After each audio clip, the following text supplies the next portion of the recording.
Ngayong adlaw mga hunters, no, isang turtle sign. Yun, no. Ito ang ano niya, yung katawan, tapos yung ulo. Yan, tapos yung katawan. So yun, kitang kita yun, yung katawan, tapos yung ulo nakausli. So ang pag remap nito is naka 159. So 159 na intersign yan, no. Yan, intersign yan, no. May intersign yan. Kumpasan natin yan. Naka north. Yun, naka north yan. Yun yung intersign yun. Tapos sa likod ko, ito nga ba to? Ito yung information niya ba to?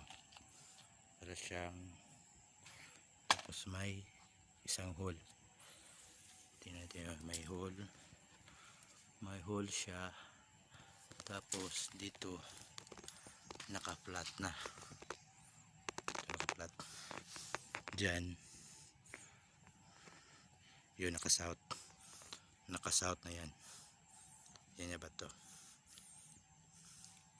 So galing dyan patungo dito, nakano lang yan. Kasi ito south, patungo tayo ng north. So north Kuduan. So tira ito ng 3 feet. Yun dito 3 feet. Dito tayo ito tayo ang ano niya, galing dyan na wall 3 feet lang dito sa sa ulo ng pagong o turtle.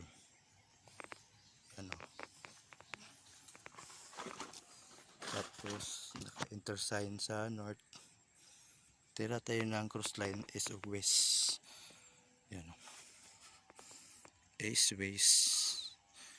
Makikita tayo na yan, may dot ito. Yan, tapos ito talagang dot 3 feet din galing dyan.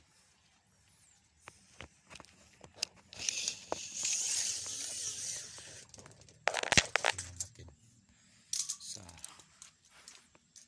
yan,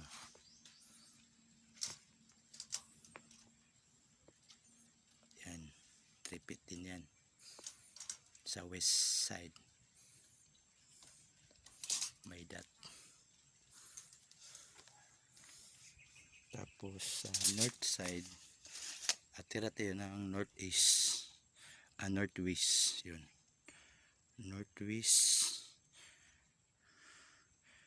Yun ang makita natin. Ito yan nga ba to, mabilog.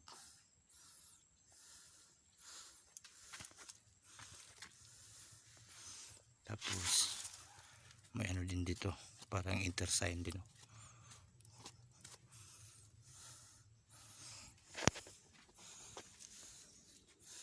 So ang sukat niya andun sa, tingnan natin ang sukat niya. Galing dyan, ano, almost 4 feet to eh. 4 feet lang galing dito. So northwest code 6. So ang target natin code 4. So sa measurement niya is 4 feet. Then sa 45 degree, yan 45 degree, tingnan natin sa 45 degree. Yan na ba to, naka-sloping dito, yan tatama. Yan na ba to?